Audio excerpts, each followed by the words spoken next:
जी अस्सलाम वालेकुम स्टूडेंट्स, मैं हूं आपका केमिस्ट्री टीचर इश्तियाक अहमद। ये स्टूडेंट्स आपका लेक्चर नंबर 4 है इन ऑनलाइन क्लासेस के अंदर। सब्जेक्ट आपका है केमिस्ट्री और आपने आज का टॉपिक पढ़ना है सॉल्युबिलिटी, जो कि इस चैप्टर का बिल्कुल लास्ट टॉपिक है, आखिरी टॉपिक है इस चैप्टर का। इसके बाद इस चैप्टर के अंदर जो कुछ भी है वो स्मार्ट सिलेबस के मुताबिक शामिल नहीं किया गया।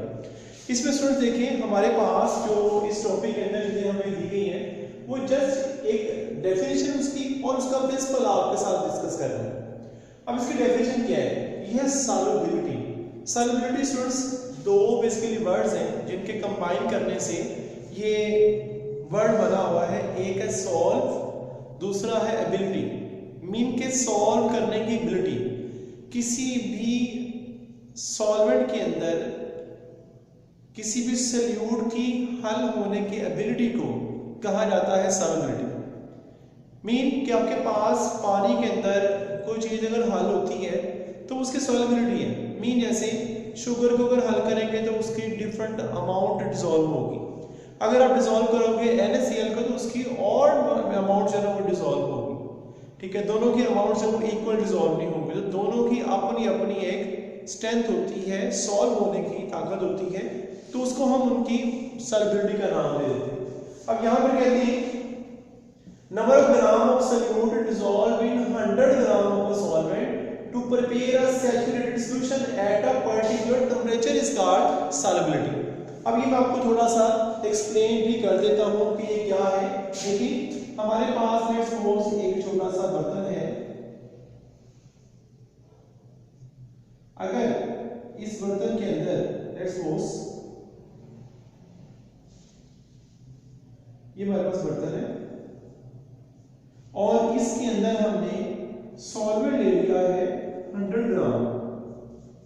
100 ग्राम आपने इसके अंदर ले लिया सॉल्वेंट। देखिए क्या लिखा है, number of gram of solute dissolved in 100 gram of solvent. हमारे पास जो सॉल्वेंट है उसको हमने लिया 100 ग्राम।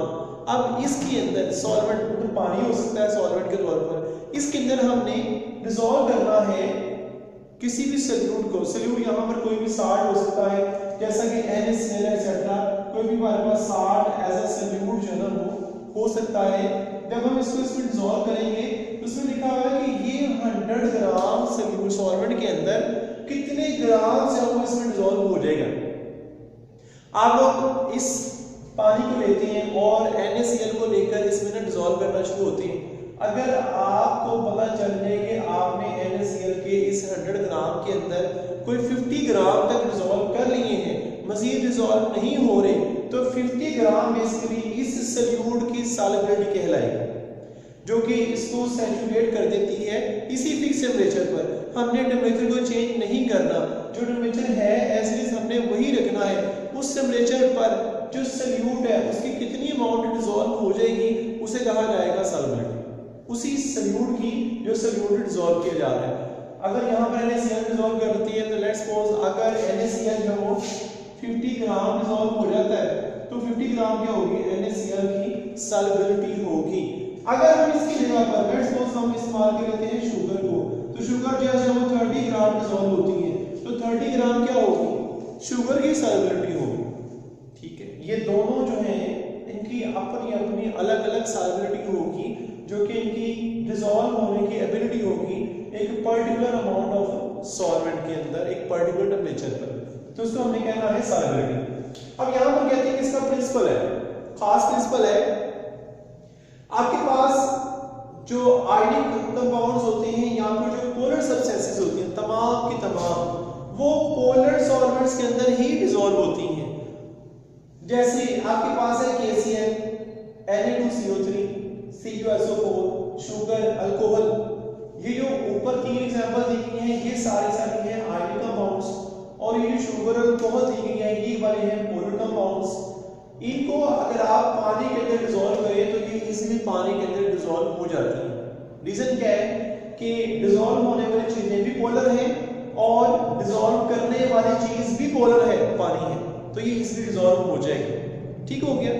अगर हम ये लेते हैं कोवल्ट या फिर नॉन पोलर सब्सटेंसेस को, कोवल्ट या नॉन पोलर सब्सटेंसेस कौन से हैं, ग्रीस है, पेंट्स है, नैफ्थलीन है, ये तीनों के आपके पास नॉन पोलर सॉल्वेंट सब्सटेंसेस हैं, यहाँ पे पोलर कंपाउंड्स हैं, अगर हम इनको डिसॉल्व करें नॉन पोलर सॉल्वेंट्स के अंदर ही, जैसा कि आपके पास ईथर है, कार्बन टेट्राक्लोराइड है, अल्कोहल भी है, जो आपके पास है ईथर, कार्बन टेट्राक्लोराइड, बेंजीन हो सकती है और ऑयल हो सकते हैं मुख्तलिफ तरह के।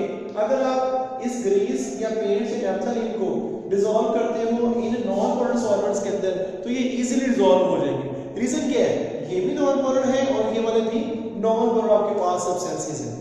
मीन आपके पास एक बड़ा फेमस सा सेंटेंस होता है, वो क्या है जी, like dissolve like, like dissolve like, मतलब एक जैसे को डिसॉल्व करते हैं, एक जैसे को लाइक करते हैं, डिसॉल्व करते हैं। अगर आपके पास आयनिक कंपाउंड्स या पोलर सब्सटेंसेस होंगे तो पोलर सॉल्वेंट्स के अंदर ही डिसॉल्व होंगे, और अगर आपके पास नॉन पोलर सब्सटेंसेस हैं तो वो नॉन पोलर सॉल्वेंट्स के अंदर ही डिसॉल्व होंगे। ऐसा पॉसिबल नहीं है कि आप अगर ग्रीस, पेंट्स या नैप्थलीन को लेकर इनको आप पानी के साथ मिक्स कर दो, तो अगर आप इनको पानी के साथ डिसॉल्व करने की कोशिश करोगे तो ये डिसॉल्व नहीं होंगे। हाँ, आप पोलर सब्सटेंसेस पोलर सॉल्वेंट्स के अंदर तो डिसॉल्व हो जाएंगे, ये इनके साथ डिसॉल्व हो जाएंगे, ये इनके साथ डिसॉल्व हो जाएंगे, लेकिन ये जो नॉन पोलर सब्सटेंसेस हैं जैसे ग्रीस, पेंट्स और नैप्थलीन वगैरह, ये पानी के साथ डिसॉल्व नहीं होंगे।